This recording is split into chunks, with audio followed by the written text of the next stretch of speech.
Hi fellow viewers sa inyo lahat, magandang umaga. Ako po si Steve Hoong. I'm the owner of this video account in this respective website, youtube.com.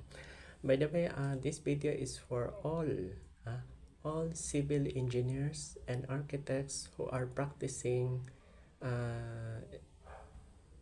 establishing a building design or constructing buildings, not only in Metro Manila but also in all provinces in the whole Philippines. Idiretso ko na kayo straight to the point. I am inviting all civil engineers and architects who has YouTube account in the Philippines or practicing in the Philippines. Iniimbita ko po kayo na i-subscribe ang aking YouTube account kasi may mahalaga tayong pag-uusapan. Tama ang hinala ninyo, may kinalaman ito sa yung sa magnitude 7.7 earthquake, at hindi lang yan. Yung kinakatakutan ng Metro Manila, yung tinatawag na the big one. Yes. Kasi alam ko pag natuloy yung big one or naganap na, may panahon pa tayo para maagapan. Ang point ko dito sa video na ito, may pag-asa pa para maagapan kaysa umabot ng ang estimate nila kasi kung marami mamamatay from 33,000 33,500 people hanggang 34,000. Then ang magnitude is aabot ng 8.2, basta wag lang magnitude 9. Kasi syempre kung magnitude 8.2, katakot-takot na yan. Yan ang malaking damage. Ang nakita nilang findings is hindi lang Muntinlupa.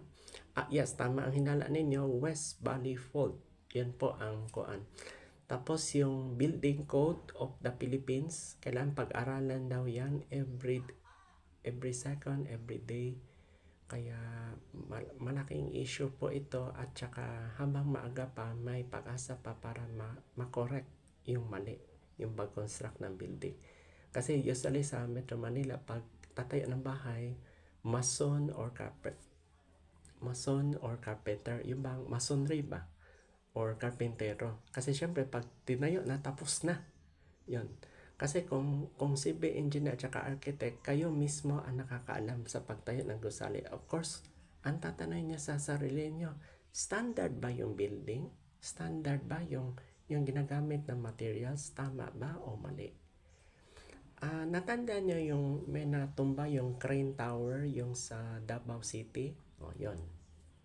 Isang example yan, that is building. Yan, nagkaroon ng earthquake.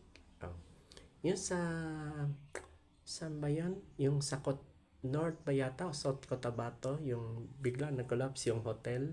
Yun. Pag-aralan natin. Kaya habang maaga pa, may pag-asa pa tayo. May purpose, kaya ko kayo inibita lahat.